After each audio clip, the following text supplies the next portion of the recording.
द्वितीय अध्याय का श्लोक नंबर 4।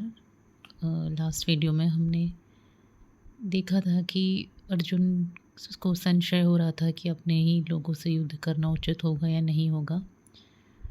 तो आगे अर्जुन कहते हैं कि कथम भीष्ममहं संख्ये द्रोणं च मधुसूदन इषुभिः प्रत्योत्स्यामि पूजार्हा वरिसूदन। अर्जुन बोले, हे मधुसूदन, मैं रणभूमि में किस प्रकार बाणों से भीष्म पितामह और द्रोणाचार्य के विरुद्ध लड़ूंगा, क्योंकि हे अरिसूदन, वे दोनों ही पूजनीय हैं। गुरुन हत्वा ही महानुभावा त्रेच्छ्यो भोक्तुम भैक्षम्पिह लोके हत्वार्थ कामास्तु गुरुनिहैव भुंज्य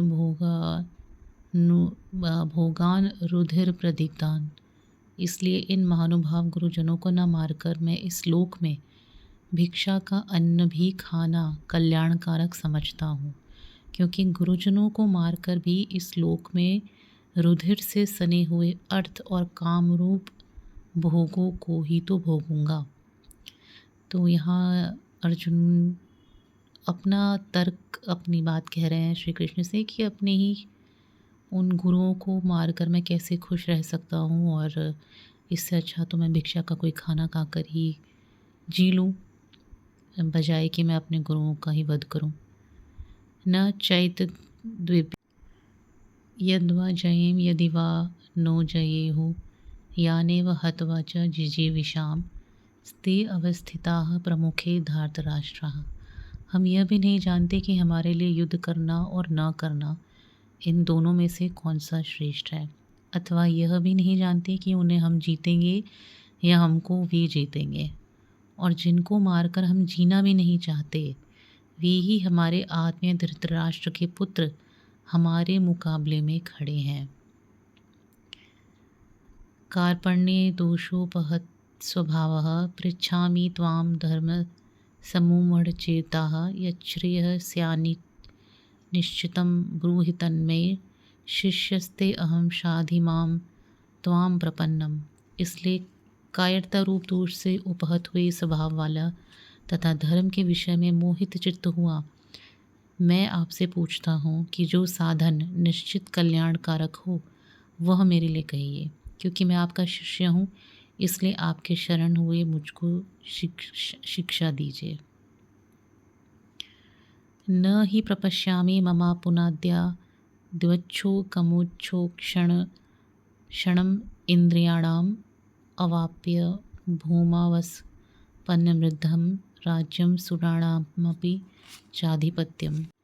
क्योंकि भूमि में निष्कंटक धन धान्य संपन्न राज्य को और देवताओं के स्वामीपने को प्राप्त होकर भी मैं उस उपाय को नहीं देखता हूँ जो मेरी इंद्रियों को सुखाने वाले शोक को दूर कर सके। तो अर्जुन जो अपने तर्क दे रहे हैं कि वो युद्ध क्यों नहीं करना चाहते, वो अपने आप में बिल्कुल सही है। मैं अर्जुन की तरफ से भी अगर सोचूं तो उनको इस समय बहुत बड़ा कष्ट तो हो ही रहा होगा कि जिन लोगों से वो प्रेम करते हैं, जिन्हें मार के जीने का भी कोई अर्थ नहीं रह जाता, आखिर उन लोगों से युद्ध करने की बात जो है वो क्यों पहुंची। हाँ, इस समय पर आके क्यों रुके वो लोग कि उन्हें अपने ही लोगों से इस तरह का युद्ध लड़ना पड़ रहा है। तो आगे संजय कहते हैं, संजय उवाच एवं मुक्त्वा ऋषिकेशं गुडाकेशः परन्तप न योत्स्य इति गोविंदमुक्त्वा तूषणिं बभूवः। संजय बोले, हे राजन, निद्रा को जीतने वाले अर्जुन अंतर्यामी श्री कृष्ण महाराज के प्रति इस प्रकार कहकर फिर श्री गोविंद भगवान से युद्ध नहीं करूँगा यह स्पष्ट कहकर चुप हो गए। तमोवाच ऋषिकेशः प्रहसन्नेव भारत सेनयोरुभयोर्मध्ये विषीदन्तमिदं वचः। हे भरतवंशी धृतराष्ट्र, अंतर्यामी श्री कृष्ण महाराज दोनों सेनाओं के बीच में शोक करते हुए उस अर्जुन को हंसते हुए से यह वचन बोले।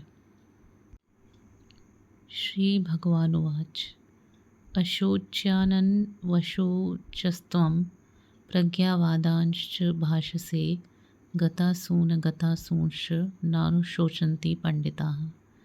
श्री भगवान बोले, हे अर्जुन, तू न शोक करने योग्य मनुष्यों के लिए शोक करता है और पंडितों के ऐसे वचनों को कहता है, परंतु जिनके प्राण चले गए हैं उनके लिए और जिनके प्राण नहीं गए हैं उनके लिए भी पंडित जन शोक नहीं करते। न त्वेवाहं जातु नासं न त्वयं नेमि जनाधिपाः न चैव न भविष्यामः सर्वे वयमतः परम। न तो ऐसा ही है कि मैं किसी काल में नहीं था, तू नहीं था अथवा ये राजा लोग नहीं थे, और न ऐसा ही है कि इससे आगे हम सब नहीं रहेंगे।